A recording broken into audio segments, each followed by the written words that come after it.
So a massive new update coming for Throne and Liberty this week, and the full details are just in, including some new skins on the Korean server. As you may have seen last week, they announced Tower of Greed, a 50 level either solo or group experience where we should be able to get some new rewards and ultimately have some new fun. So let's have a look at the exact details they cover on the Korean update notes. This update will be out tomorrow. We can have a closer look at it in game on the Korean version. Of course, these things are open to change for us on global, and the translations here are just done automatically, so there will be some inaccuracies and we may have to do some guessing. But we can see, as promised, they are indeed adding some extra Adventure Codex Part 2 and side story for the Tower of Greed. In terms of entry requirements, you can freely form a party of 1 to 6 people and enter. You can indeed do this thing solo. You can do random party matchmaking,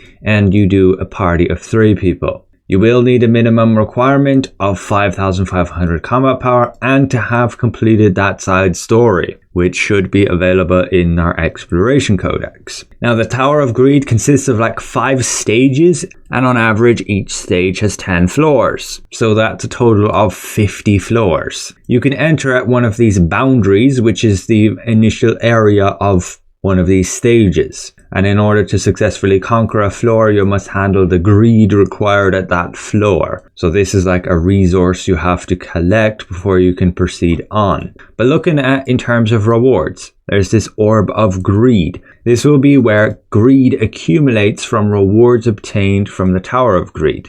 And the greed increases when you successfully clear each floor and obtain the optional greed reward.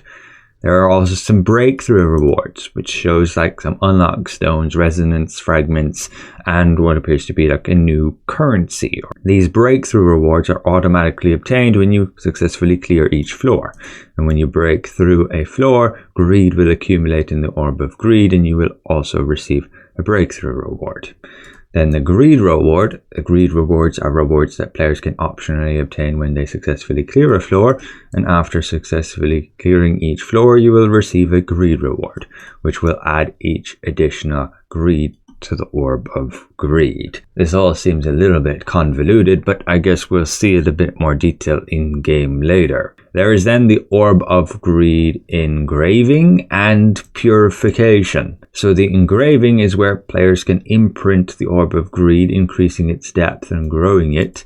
An engraving consumes the specified materials and goods, and there is a maximum amount. One of the materials, the Jar of Greed, can be obtained by clearing the Tower of Greed floor. And then there's the Purification one. You can purify the Orb of Greed, removing any accumulated greed from it. And when performing Purification, players can reset the progress to the selected area, and the progress will be reset to the first floor of that area. Purification is only possible once a day, and the number of purifications possible is reset at 6 AM every day. Of course, open to change for global. And at this time, the breakthrough rewards and greed rewards already obtained will not be reset. And then do note that this is seasonal content, so rewards already obtained during one season cannot be obtained again. And when a season ends, all zones and floors that players have reached, as well as the Orbs of Greed that have been engraved and rewards obtained, will be reset. As for the exact type of rewards, they give a list here. You can get like marined ores, polished crystals, runes, chaos runes, artifact chests, artifact analysis crystals. This is new. Advanced nebulous stones. This is a mistranslation from unlock stones, conversion stones, weapon expert seals. This is weapon mastery. Jar of Greed, that's new. And then resonance stones. They do say here the relic analysis crystal is a new item and an important material used in artifact crafting. The Jar of Greed is a material used to strengthen the Orb of Greed, used to explore the Tower of Greed. So that's everything we know so far of the Tower of Greed. We will get the update later on the Korean server, and we can have a closer look at the systems in game, the UI and all that. But yeah, there's quite a lot of other changes here. A lot looks to be housing though, and we begin here. So Amitoi expeditions, the number of simultaneous Amitoi expeditions has increased from 1 to 3. You can send 1 per region. That's cool. meaning you can get a more variety of different rewards. And they just give some displays of that here. But they seem to be introducing a fatigue system. So Amitois will get a cooldown when they've been sent to an area, and so they won't want to go to the same area again. This is just going to be a bit of a mess. But you should be able to obtain boss appearance points. And when you get enough boss appearance points, the boss will spawn. And then I guess you have to explore the boss area with your Amitois. They're making a whole extra minigame here. And in terms of the rewards you can get, they list them just here. And it mostly looks like items that you need for housing. And it shows the expedition time and then the fatigue cooldown you're going to get on those Amitois you send out. So you want to be switching them around quite a lot. And then they also have a big long list for the rewards per region. Yeah, a lot of stuff here. Again, mostly looks like housing stuff. Moving on, we have some new features for the houses. It appears you'll be able to edit your walls and windows a bit better. This should make customizing your house a whole lot better. And they just give some more pictures of that here. So that's pretty cool. Actually being able to change the shape of your house, where the doors and windows are and what shape they are. And they've added collaborations. So you can add people to help edit your house for you if you say they didn't want to do it. They won't be able to use dyeing or the warehouse functions. And there is a cost for placing your walls of 10,000 solent. And then a list of the items required. But moving on, we have some artifact functionality updates. You'll be able to convert the sub-stats of rare grade artifacts to other stats of your choice. The value converted is determined by the specified probability. The stat conversion requires certain items and solent. Finally, I guess this is a bit of character progress we get with this update. You'll be able to finely tune what stats your artifacts are giving you. Stat growth. You can increase the substats of rare grade artifacts to higher values. The stats marked with a star cannot be increased because they're maximum, and when the stats grow, the number will be selected is determined by probability, and only numbers that are equal to or higher than the current stat will be selected.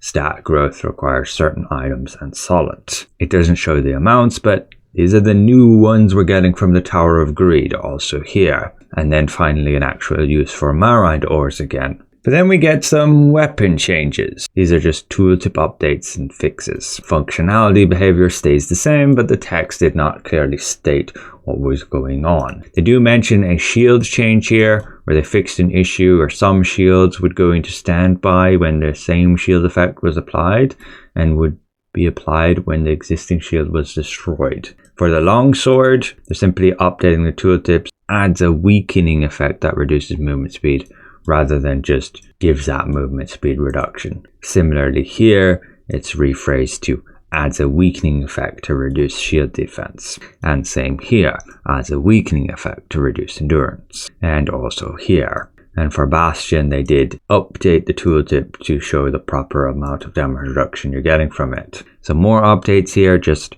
changing the phrasing for Greatsword as well, for the longbow, for the staff, fixing an issue with ignition, fixing an issue with Hellfire Rain where it ignored weaken resistance. Wand has those changes too, now specifically saying it applies a weakening effect to do that. Spear also, and the orb. But they did fix an issue where the basic attack launched by satellite effect was affected by additional damage and damage reduction, so bonus damage and damage reduction. So it will no longer after this update. And they are adding a buff icon when you gain collision immunity from Giant Cordy's Resurrection Stone or the Giant Cordy Orb. And also a buff icon when you get stun immunity. There are some system updates, optimizing the game a bit better, allowing you to save combat analysis. So the DPS tracker will actually save up to 20 records. That is awesome. And you will be able to delete records. There'll be a new option here. They added an option in your bank to be able to merge identical items, and a UI update for the materials effects. They've improved the display of the actual rewards you're getting from the guild, and they've added appearance production items. There are 3 new styling items that have been added to the main menu. teleportation animation, wild transformation animation, some morphing, and then footprints. That's pretty cool. And then some other changes are listed here, but doesn't look like anything major. So that's about it for the update. The Korean server is getting the Lucky Mystic Portal event. We may as well, and we can see the new outfit. This is what they'll be releasing next. For the male character, and then for the female character. You can remove the decorations, it will look a little bit different, and there will be new weapons for them too. The daggers, crossbows, bow, staff, book and wand, spear, just a paintbrush, and orbs, just a lamp.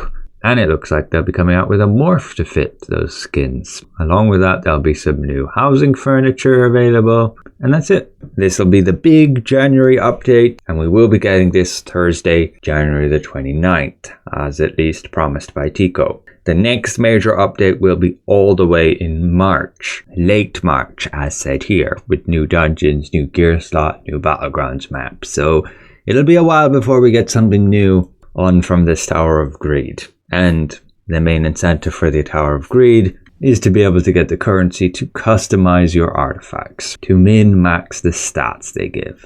So thanks all for watching. A special thank you to my channel members, and we'll see you guys around.